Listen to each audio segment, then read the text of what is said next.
शिल्पा को हैरान देखकर उसकी माँ आई उसके पास और कहा, क्या हुआ शिल्पा, तो इतनी परेशान हो गई, क्या हुआ? शिल्पा ने कहा, माँ देखो ना कमरे के अंदर, वाणी कमरे में है ही नहीं, कहाँ चली गई वाणी? कहीं वो नींद में चलकर कहीं बाहर तो नहीं चली गई ना? माँ मुझे बहुत चिंता हो रही है। शिल्पा की माँ ने कहा, तू रिलैक्स कर, वाणी यहीं कहीं होगी। उसने कहा, नहीं माँ देखो ना, वाणी यहाँ कहीं है ही नहीं, कमरे में वाणी है नहीं। यह कहकर बहुत परेशान हो गई। तभी मनीषा भी वहाँ आ गई। मनीषा ने, क्या हुआ दीदी, आप इतनी जल्दी उठ गए, क्या बात है? मनीषा से शिल्पा ने कहा, भाभी देखो ना, वाणी अपने कमरे में नहीं है, वो कहाँ चली गई? शिल्पा की बात सुनकर मनीषा ने कहा, दीदी आपने शायद नोटिस नहीं किया, रिया भी कमरे में नहीं है, दोनों बच्चियाँ कमरे में नहीं है, आखिर ये दोनों गई कहाँ? मुझे तो इस बारे में कुछ नहीं मालूम। तो फिर शिल्पा ने कहा, मैंने कहा था कि मुझे उनके साथ सो जाने दो, मुझे बहुत डर लग रहा है माँ, आखिर वो गई कहाँ होगी? और मैं भी बेवकूफ़, मेरी नींद इतनी गहरी कैसे लग गई, मैं अपनी बच्ची का ध्यान नहीं रख पाई। यह कहकर शिल्पा बहुत ज़्यादा घबराने लगी। मनीषा ने उसे समझाया, दीदी आप परेशान मत हो, कल देर रात को मैं और मनीष दोनों उन्हें देखकर गए थे और वो गहरी नींद में सोई हुई थी, पर अचानक ये लोग कहाँ चली गई।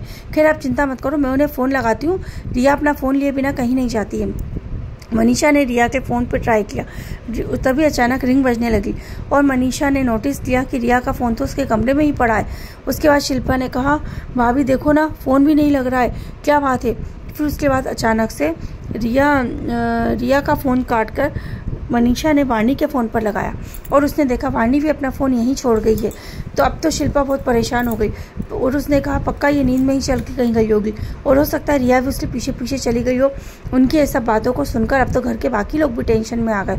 शिल्पा ने कहा, मैं अभी भैया को उठाती हूँ, भैया को उठाओ ना भाभी, देखो ना भैया को कुछ पता हो, या फिर भैया से बोलो जल्दी से गाड़ी निकालो और हमें जाना चाहिए देखने के लिए।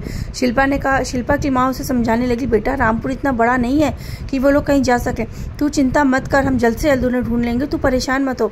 पर शिल्पा यहाँ बहुत ज़्यादा परेशान हुए जा रही थी। परेशान तो सभी लोग हो गए थे, पर शिल्पा को समझाना इस समय ज़्यादा जरूरी था, इसलिए ये लोग अपनी परेशानी को एक तरफ रखकर शिल्पा को समझाने में लगे हुए थे। यहाँ पर ये सभी लोग मनीष को उठाने गए। मनीष उठा और उठकर कमरे से बाहर आया और मनीष ने कहा, क्या हुआ, आप लोग सब इतना परेशान क्यों, क्या हो गया? तभी शिल्पा ने कहा, देखो भैया बच्चियाँ अपने कमरे में नहीं है और आश्चर्य की बात यह है कि दोनों अपने फ़ोन भी नहीं लेकर गई हैं, कहाँ चली गई? भैया मुझे तो पक्का यकीन है कि पक्का वाणी नींद में चलकर कहीं गई होगी और रिया भी उसके पीछे पीछे चली गई होगी।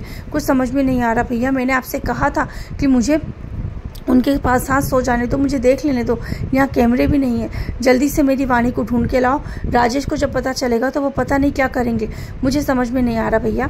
यह कहकर मनीष ने कहा, शिल्पा तुम शांत हो जाओ और मेरी बात तो सुनो, मुझे मालूम है वो लोग कहाँ हैं।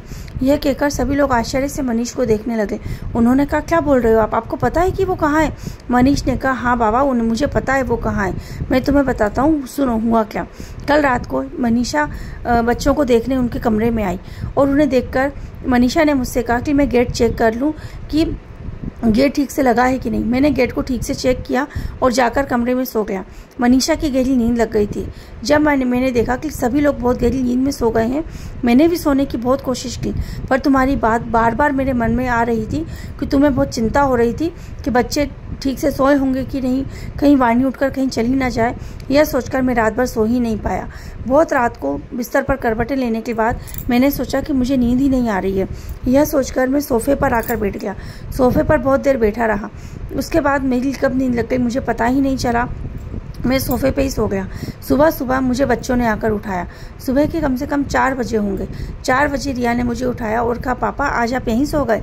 उनकी आवाज़ से मेरी नींद खुली और मैंने कहा, अरे तुम लोग इतनी जल्दी उठ गई?